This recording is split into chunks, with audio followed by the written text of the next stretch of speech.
Welcome to the Human Capital Innovations Podcast. We're your source for personal, professional, and organizational growth and development, where we share original research, explore industry trends, and interview executives and thought leaders from across the globe. We hope you join us often for practitioner-oriented content around all things related to leadership, HR, talent management, organizational development, and change management. Maximize your personal and organizational potential with Human Capital Innovations Podcast. Do you enjoy the Human Capital Innovations Podcast? Please subscribe, leave a review, comment, share, and consider supporting the podcast on Patreon, even at the producer and sponsorship levels.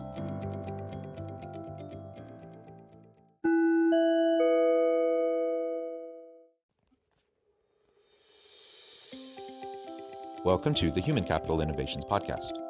In this We Forum feature HCI podcast episode, I explore the recent World Economic Forum video. We asked 6 business leaders how they see the working world post-COVID.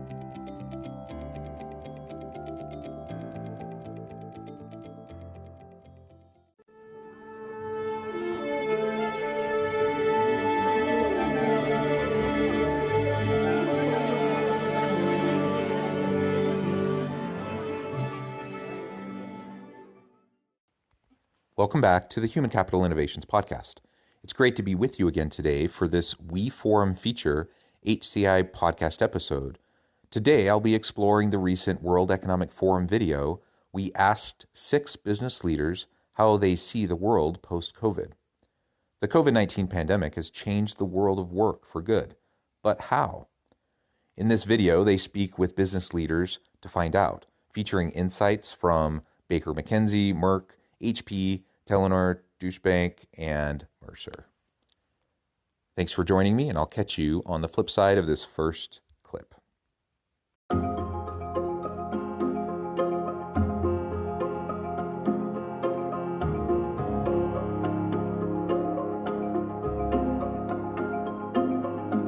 I think one of the things that really has happened is that productivity has actually gone up, not down. People's commute times obviously are almost non-existent. So our senior leaders really have spent more time during the crisis because they couldn't travel. They spent more time during the crisis on virtual calls with teams, less time in security lines, and therefore felt both more productive and also more connected with the organization. Everybody fits in the Zoom room.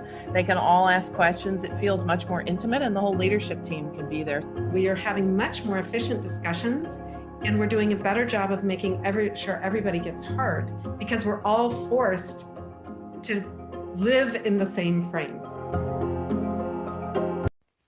In this first clip, you hear from several global leaders about how the pandemic has really resulted in increased productivity and efficiencies in a variety of ways. Commutes have been largely cut out, and so people can spend that time working. People are utilizing virtual technologies to collaborate in a virtual way and to involve more people in those virtual collaborations. There isn't as much travel, and so people aren't wasting time traveling. The bottom line is, and I've felt this myself, that the pandemic has provided an opportunity for many, not all, but many, to work in more efficient and productive ways. Connect that with the flexibility that is inherent in remote and work from home work arrangements. And it's really been a nice benefit for a lot of people to have that opportunity. Of course, this is coupled with the challenges of working from home, especially when kids are also doing school from home and you're trying to juggle all of that at once. But overall, we've seen an increase in productivity. I know for me personally, I've definitely experienced this. I've always been a very productive person, but this year, last year, I guess, 2020, was by far my most productive year ever. I just did so much. I produced so much content, not just on the podcast, but writing and research and teaching and leadership and consulting, so much that I was able to accomplish. And largely that was due to the pandemic. And that was even while I had 6 kids at home that I'm trying to help with school, and I'm juggling all these different things. And so we have to look at post-pandemic, once things get a little bit more back to normal and we know that we can safely gather and still be healthy, how much will things go back if we've seen so much increase in productivity and efficiency? We all need to see now that we can actually bring down the number of layers in an organization. And it's coming from a more project-based way of work. So you take away some of the kind of traditional silos and hierarchical ways of work into much more cross-functional project way of working. So this changes basically the way you operate, and that's the main benefit out of the whole work from home concept. Another real benefit has been with virtual meetings and virtual technologies, more individuals have been able to be invited to team and leadership meetings. And as is mentioned in this clip, the result is that you see a flattening of organizations. You see more cross-functional teams in terms of collaborations. It's just easier to get everyone together. Now, can this be overused and abused? Yes, I've been in it. I've been in meetings where they have 100 people in the meeting because it's in teams. But then you wonder, like, how much time is wasted with all these people who don't need to be there sitting in this meeting. So in one way, it's democratizing the leadership function, and it's really flattening the organization because more people are involved in those discussions, more people have the opportunity to contribute. But on the other hand, we still have to balance it with, like, who actually needs to be there. So I think we still get to figure that out a bit. But overall, I see it as a win that more people get involved in more discussions, especially around important strategic planning and initiatives. Over time, you realize that there's something missing for the way of collaboration, to see each other, to sit together in a room, to see mimic, to see how people react to whatever you say, how you propose it. And that's something where we want to get back to. The world could go remote. But as things stand, with the current constraints in terms of technology, we believe office will still be helpful for people to learn and collaborate, particularly when it comes to strategic topics or innovation. It's still easier, particularly in a brains business where a lot of new ideas and innovation happens when you bash great brains together, and that brainstorming creates those new ideas. It's still difficult, right? It's still difficult to do that in front of just a camera. But everything isn't all rosy, and I think we've also all felt Zoom fatigue, which is now a thing that we're referring to, because you find yourself in so many of these virtual meetings, and that can be hard. But also, while flattening the organization and involving more people in discussions can be great, and in some ways increase collaborations, there's also some real difficulties when we're not together in a physical space. So what's argued in this segment is that, yes, there are efficiencies and increased productivity, but there also could be a decline in the creativity and innovation around those sorts of particular collaborations where it's just better to have people in the room together as they're trying to push their thinking. And I think this is also true. And this makes, or really leads to the argument for a more hybrid approach moving into the future. Do we need to all be in person? Do we all need to be virtual? Or is there some way that we can get the best of both worlds, get the efficiencies and productivities and the flexibility, frankly, that people enjoy with more remote work and work from home arrangements, but still have the opportunity to collaborate in the most effective ways?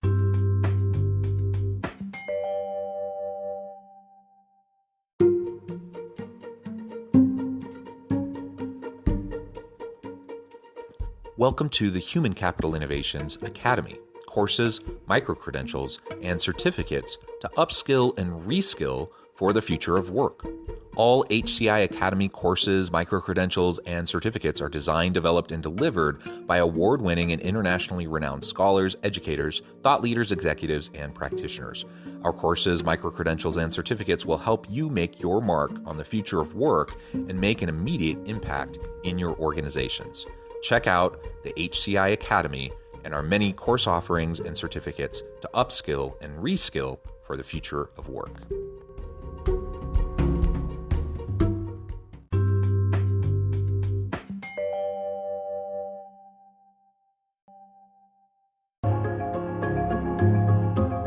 When we onboard new employees now, we're really thinking there we want to be very planful about bringing people onto sites, even if they start from somewhere else, and really make sure that they have a good onboarding, that they meet with lots of people. Maybe it's all the HR people come in on Tuesdays and Thursdays, and then you collaborate that way, or finance or whatever. And then you're going to have a core of people who we kind of call the anchor people that will be in the office most days because they need to be.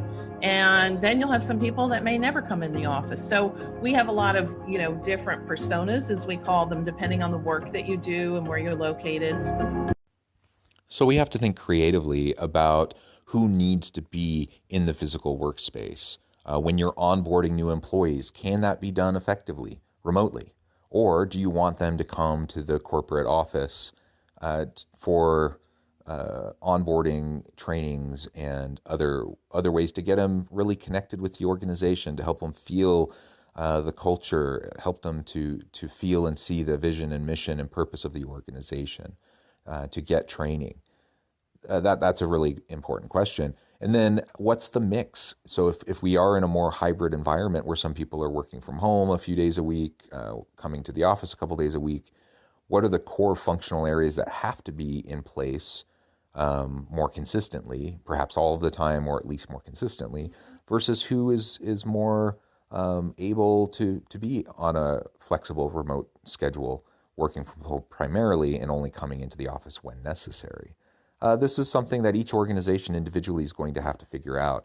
It also opens up the possibility, as you have more remote workers, that you can have people outside of your corporate headquarters or wherever your office happens to be, that people can be anywhere. They can be digital nomads for all you care, as long as they have good connection and they are available during the normal hours of working operation. And so that opens up the labor pool and the opportunity to get really great people. So balancing that with the needs of the in-person collaborations and work, and just making sure the needs of the organization are being met, is something that each organization is really going to have to wrestle with and figure out post-pandemic. The old way is where you come in, you clock your time, you work your time, and you leave again. Of course, we have ways to give people tasks to fulfill the task within that time.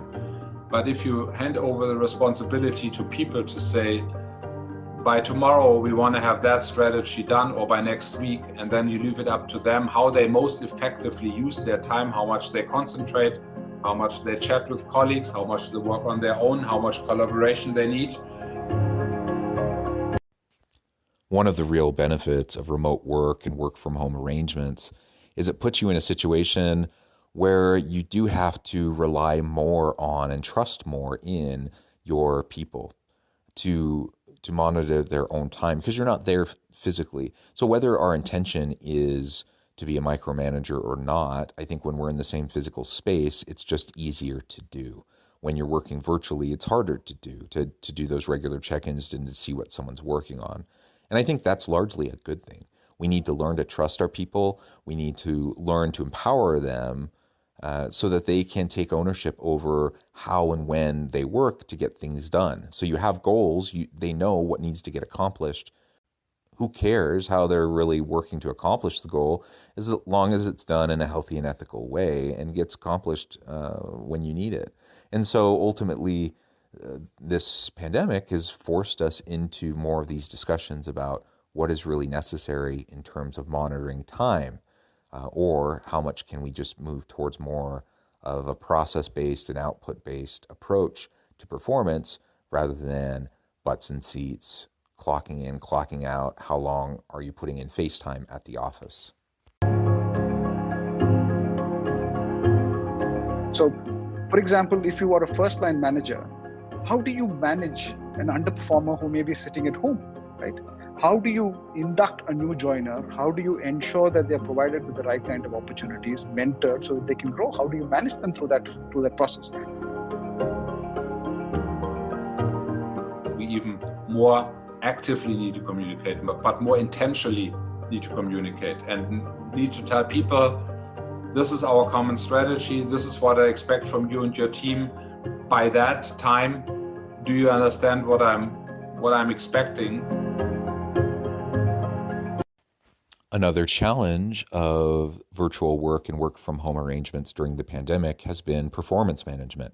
How do you mentor and coach and have those kind of conversations and discussions and performance management conversations when someone is working remotely? It can't happen as organically as it may have happened in the office. You observe something, you pull them aside, hey, can I chat for a minute? And you have that conversation in real time.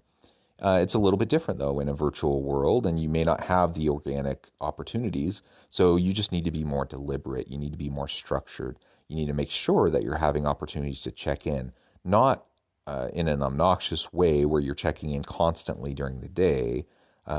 You don't want to micromanage people while they're working remotely, but that you have cadence on a regular basis, that you can just get connected, have a conversation, see where they're at, where they're going, what they need help with, how you can support them.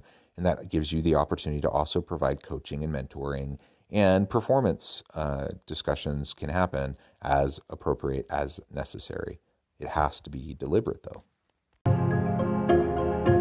And what we clearly see, the biggest change is that a majority of people, over 70% now, would prefer a more flexible work model with 1 or 2 days per week, at least at home, as opposed to pre-COVID, it was exactly the other way around. So that really changed dramatically.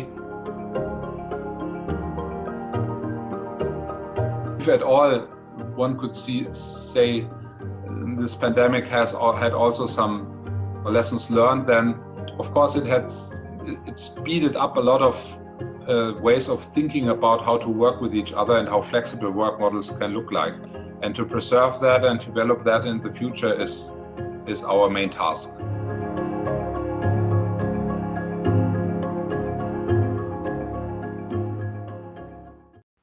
I've seen this in my own research as well, and surveys that I've done with workers and leaders internationally in many countries in Europe as well as in the US, that it is flipped, the preference is flipped. And so while previously most people preferred to go to work in person and only a minority wanted to be able to work remotely and from home, the pandemic has opened people's eyes to the benefits, the how nice it is to have that flexibility, how nice it is to work remotely when you have a decent setup at home, how nice it is to not have to commute.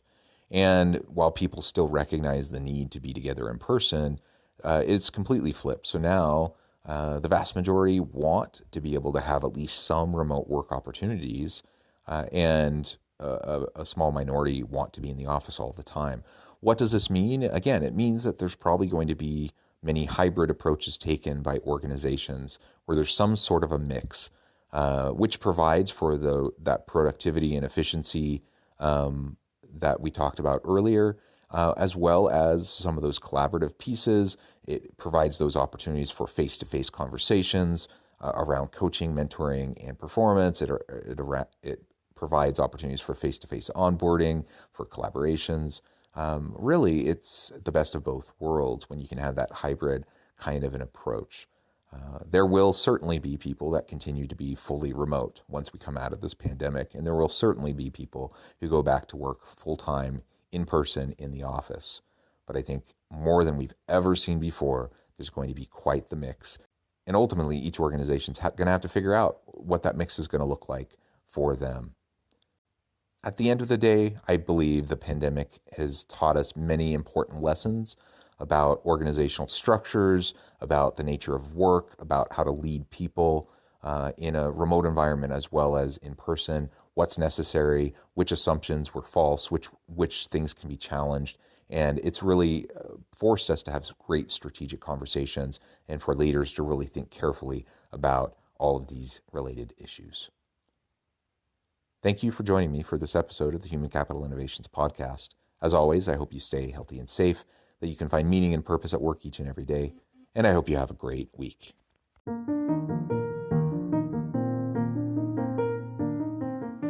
Check out our new weekly LinkedIn newsletter, Alchemizing Human Capital, exploring industry trends via original research and interviews with executives and thought leaders from across the globe. We look forward to having you join us.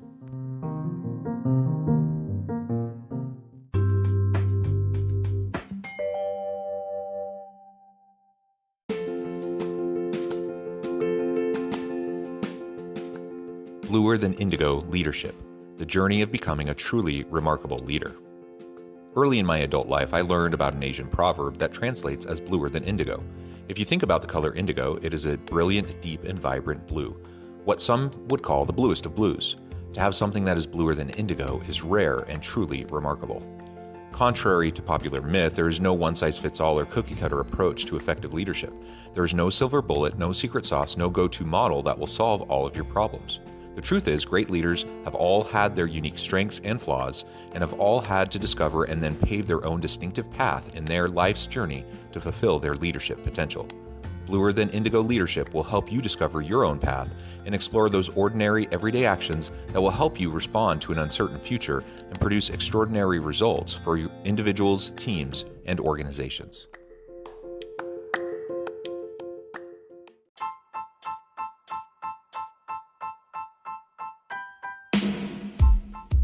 The alchemy of truly remarkable leadership.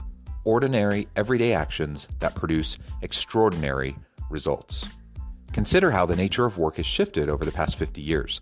With increased globalization, rapid technological advancement, and the shift in economic composition, the average job of today looks very different than the average job of 50 years ago. What will the jobs and organizations of tomorrow look like? Moreover, what does this all mean for organizational leaders? What are the core competencies and capabilities of organizations and their leadership that are prepared for continued disruption and geopolitical and socioeconomic shifts? Regardless of what the future holds, increasingly, leaders need to be socially minded, data-driven, decisive, champions of talent, and disruptors of the traditional notions of leadership, teams, organizations, and work. The alchemy of truly remarkable leadership will help you to explore your own leadership competencies and capabilities and consider ways to apply and implement them into your workplace and personal life.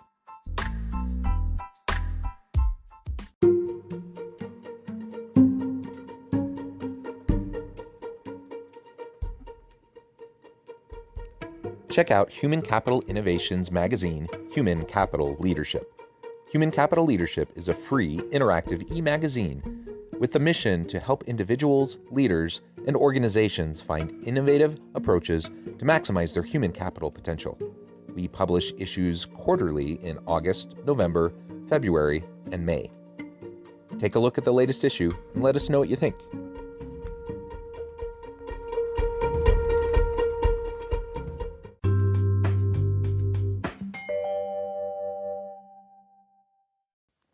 Do you enjoy the Human Capital Innovations Podcast? Please subscribe, leave a review, comment, share, and consider supporting the podcast on Patreon, even at the producer and sponsorship levels. Thanks again for joining us for this episode of the Human Capital Innovations Podcast. I hope you stay healthy and safe and that you have a great week.